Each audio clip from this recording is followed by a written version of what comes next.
Oji PR lady basi Parjamiam Awab Pire, Maramadra, PR lady basi Ikui Yam Ikaina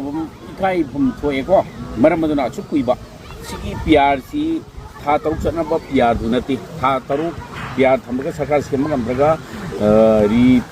re-election Toba, Adukumba, midterm election Tobadu, Nati. Maramaduna Hojik lady basi 356, 355, 356 ki. Adukumba elimination suspension elimination leiba asikumba HG makada PR lady basi ikoi ahingba MLA haibaneba elimination lady ahingba suspension haidi high na leiba moi mathong bram khangdaba MLA haitare adu moi hingjo hingba adigi mo power su leitaba adukumba PR ne se maramaduna masida ikoi sarkar semba yai ngasi hiyeng matam naidana sarkar semba yai ai warning numit tarani pi re sarkar si moine semba ngamdrabu targadi maduda praja miyam ya chongba ihuma lakba loina aina chimisa oina bidam propose tawba adukumba numit tarani gi keno pi re warning adubo hojik leiriba sarda BJP Political Party amagi president ne hairaga masida mato padam khangdaba mitam dongna leiriba maki CM laga romance tawraga adukumba mayang jingda adukumba bit piba adukumba wakhalunduna leipak ngak piyaba nate party maleradi party magi discipline party magi whip leigedabane maramaduna leiriba national political party jingi phagi tahalle maramaduna BJP de leiriba sidigi BJP sidi kuidrima Manipur da ngarang nani wani maramaduna hojik leiriba ikhoigi atai political party de so meyam yaurum ramnena idi ta oiramaga biren goira du toraga joksulabna mamutta na rajni politics kaino khangdaba maramaduna tawriba thong sida pangtau hek pangtau yaba dongna akhoi hoji asuk sangraba chahi ani phani sida pham thalu waiba matamdana matam chana pham thalu tabo si tawidaba maira pai nek ba maira pai simu khaibu ngai na henba agum oida pada adi mo hoji hujik lairi sida pham thadu adi sida sarkar semong na ba lairiba MLA sing moi Birian Jauna MLA Hupuzina Sakar Semnaba Digi BJP da alliance oina Political Party NPP Ladiba Digi Naga National Front NPF Ladiba Digi support riba Digi JDU support riba Ladiba Sing si Political Party Nairibane Noisum Sinaga Political Party Amaki Tobudo Party Ladiba High Level Sing my Political Party Sing the Ladiba Executive Kaino Boji Sing Pampai Sing Office Bearer Sing Nui Kanapum Totra Manipur Praja Wari Sisi Tore Adu Tordi Koi Sugumba India da or BJP group da Sugumba Gomen Yauni Yoro have the come in bigger the Bane Aduna Atubada Gomen Sem Napitam Hona the Madujo Ladiba Urum Liba Kuji Zimiso Biriana Kang Hong Jahin Maneva Kang Hong Jahin Maneva Sumaina TOTOMSHANA PR Tamangai adigi mu ikhugi BJP le MLA singji chimiso oiba yaba dukumba common concession candidate adigi leader khan mangam tri biren khalandabneba ure dai khoi maha kumbha mela da ising irup ineruga tokshinraga aduda magi minister staff sing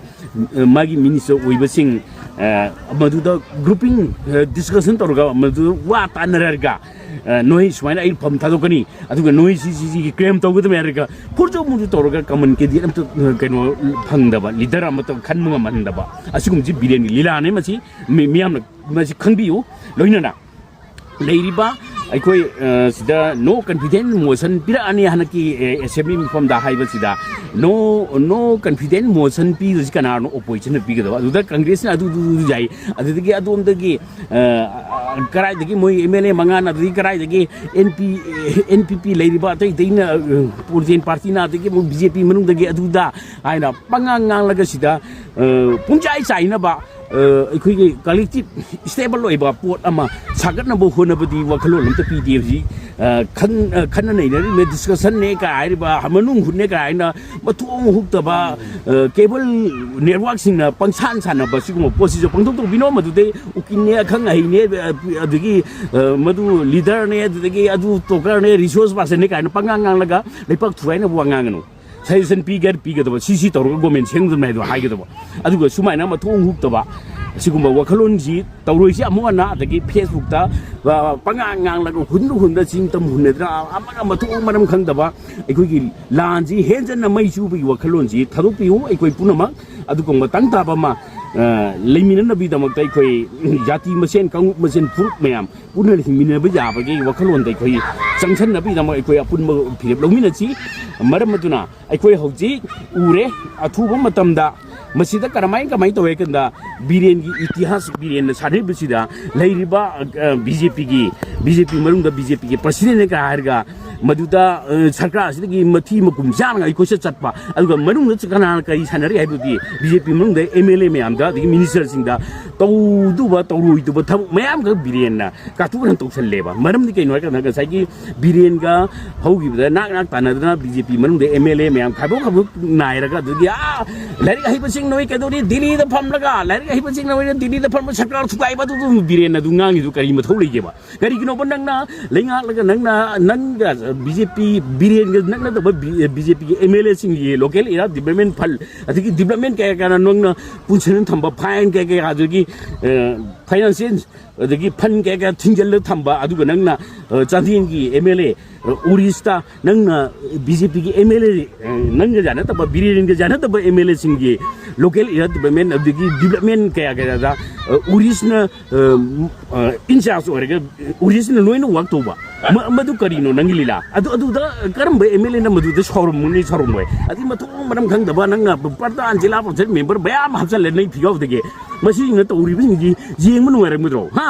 BJP Manungda Toriba Potu Nanga Adukumbali Lamam Sanale Birena. Maramaduna,